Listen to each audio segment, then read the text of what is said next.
Narito pong News TV Quick Response Team sa Moriones, Tondo, kung saan hanggang sa mga sandaling ito ay nagpapatuloy nga ang protesta nitong mga driver at pahinante kaugnay pa rin ng truck ban na pinatutupad na ordinansa ng lungsod ng Maynila. Mula po kahapon ay hindi pa rin bumabiyahe ang mga driver na nakikita nyo sa inyong mga screen dahilan upang mantala nga ang pagkakarga ng mga kargamento at mga materyales nagmumula sa mga pier dito, partikular na sa North Harbor. May humigit kumulang 200 pahinante at mga driver ang naririto po ngayon at patuloy nga ang ginagawa nilang protesta kaugnay pa rin itong truck ban ay pinatutupad ng lungsod ng Maynila. Tuloy-tuloy pa rin ang panawagan ng mga driver at operator sa pagbabasura ng naturang truck ban. Mula kanina umaga hanggang tanghali, nadagdagan ang kanilang bilang dito sa may North Harbor. Ang ilan may dala pang mga tarpaulin at placard para ipayag ang kanilang pagtutol sa ban. Ang mga dumadating naman na cargo truck, kinakausap ng mga nagpoprotesta para ipalam ang tungkol sa truck ban at kanilang mga hinaing. Sabi ni Alberto Swansing ng Confederation of Truckers Association, bagyan ng nakikitang epekto ng kanilang tigil operasyon sa North Harbor. Dati raw 2 patong lang ang mga container van dito, pero ngayon naiipon na mga container van na hindi nadideliver kaya umaabot sa 3 o higit pa ang patong ng mga container van sa lugar.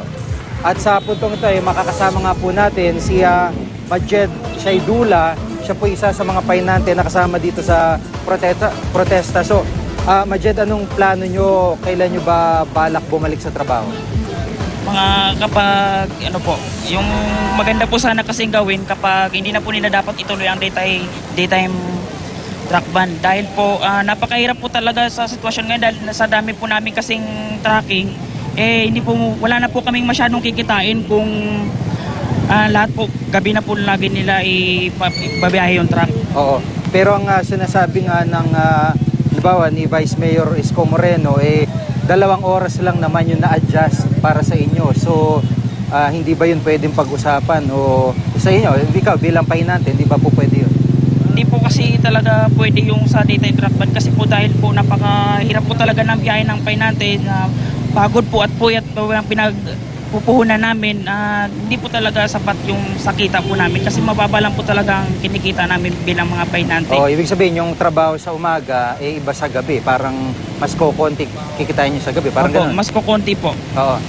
Anong sabi ng may-ari nung inyong mga bossing dito? Pinag-uusapan pa lang po ngayon kung ano po ba yung mangyayari, kung gagawin po ba kaming arawan po sa aming biyahe o magiging variable pa rin po. Kasi kung variable po talaga napakahirap po, halos wala na po talaga kaming masyadong kikitain kaming mga pahinante at driver. Oo, sa ngayon ilan na ba kayo dito? Nadagdagan pa ba yung grupo ninyo? Opo, bali marami po kami mga grupo na may mga mamaya po may mga darating pa at iba po mga hindi pa po dumadalo. Bilang epekto ba, ano ba yung pinakamabilis na epekto sa inyo? Arawan yung sweldo nyo, di ba? Opo. Kada araw. So, 2 araw na kayo wala sweldo. Opo, 2 araw po. Oo.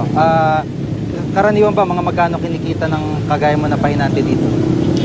Nakadepende rin po sa biyahe namin kung saan po ang Halimbawa? Opo. Halimbawa po, Mapalaguna po, Mapapasig, Taguig, iba-iba po. Depende sa layo. Depende din po sa layo. Oo, at depende din sa dami ng kinakarga nyo. Opo, depende din. Oo, so talagang kahit papano, malaking epekto sa inyo. Pero nakikita naman natin, di nyo may kakaila na lumuwag din yung trapiko dito. Opo, nakikita naman po sa ganun. Kaso yun nga lang po sa kinikita din po namin. At sa mga pahinante at mga driver din po may mga pamilya. Oo. So, hindi ba, sana nga mapag-usapan na maayos, no? Okay. Pero sa pinakauli kasi interview kay Mayor Erap, talagang kailangan sundin nyo daw ang batas. Ano masasabi mo doon? Kung ano po, ipaglalaban po namin. Pero kung halimbawa po na ipapatupad pa rin po, kung hanggang saan po makaya namin, wala na po kami magagawa. Okay. Maraming salamat, Majed. At mamaya, makakausap po natin, subukan po nating makausap yung ilan sa mga opisyal ng kanilang samahan. Kaugnay pa rin ng protestang ginagawa po ng mga pahinante driver dito sa North Harbor.